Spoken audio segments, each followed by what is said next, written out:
ஒரு சீட் பண்ணுற மாதிரி ஒரு மொமெண்ட்டில் ஏதாவது ஒன்று ஒரு வேற ஒரு ஆளாக பிஹேவ் பண்ணுறான் சார். ஒரு டம்ப் மாதிரி இருந்தால் அவன் பதில் சொன்னால் அவனுங்க அவனை விட்டு போயிடும். Slightly different zone. அஃப்கோர்ஸ் நீங்கள் அப்ரோச் பண்ணுற விதத்தை பார்த்தா எல்லாமே ஆக்டிங்னா, எல்லாமே கேரக்டருக்குள்ளே என்டர் பண்ணுற ஒரு விஷயம் தான், எல்லாமே நம்ம ஒரு தேடல் தான். பட் அந்த ஒரு அதில் எப்படி அதை பற்றி கொஞ்சம் சொல்ல முடியுமா? அந்த ரோலை எப்படி என்டர் பண்ணீங்கன்ட்டு? இல்லை, அது எல்லாத்துக்கும் கிட்டத்தட்ட இந்த அப்ரோச் தாங்க. பேசிக்காக இதுதான். அந்த கதை என்ன சொல்லுது, அந்த கதையில் என்ன அந்த கதைக்கு என்ன தேவைப்படுது, இந்த மாதிரி ஒரு விஷயம் தேவைப்படுது. இந்த கேரக்டர் இவ்வளோலாம் போகலாம், இவ்வளோ எக்ஸ்ட்ரீம் போகலாம், இதுக்கு மேலே போக முடியாது, ஏன்னா அதுக்கு மேலே வேற இருக்கான். ஸோ இதுக்குள்ளேயும் போக முடியாது, அதுக்கு ஆள் இருக்கான்.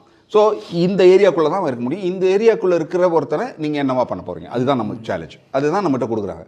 அப்போ நம்ம ஓகே இப்படி இருக்கலாம். இப்போ அன்னைக்கு கூட அதில் ஒன்று வரும், நீங்கள் பார்த்துருக்கீங்கன்னு நினைக்கிறேன் அந்த படம்.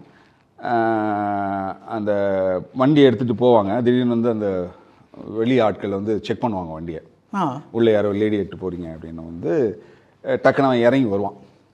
அது வரைக்கும் சீனில் அது இல்லை, இறங்கி வரான், ஏதோ பேசுகிறாங்க அப்படி இருந்தது. இப்போது அஸ்வின் என்ன சொன்னாப்புல, வந்தவொடனே சார் யூஸ்வலாக வீரனாக இல்லாமல் அவன் வேற ஒரு ஆளாக ஒரு சீட் பண்ணுற மாதிரி ஒரு மொமெண்ட்டில் ஏதாவது ஒன்று ஒரு வேற ஒரு ஆளாக பிஹேவ் பண்ணுறான் சார். ஒரு டம்ப் மாதிரி இருந்தால் அவன் பதில் சொன்னால் அவனுங்க அவனை விட்டு போயிடும். அந்த மாதிரி ஏதாவது ஒன்று பண்ணிக்கலாமா சார்? அப்போ அந்த ஸ்பாட்டில் சொல்கிறாரு. அப்போ தான் அப்படியா, அப்போ வீரனா இல்லை அவன் சீட் பண்ணுறான் sir.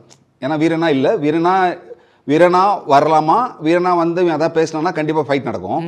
MCR Pure Cotton Club, formals and casual shirts.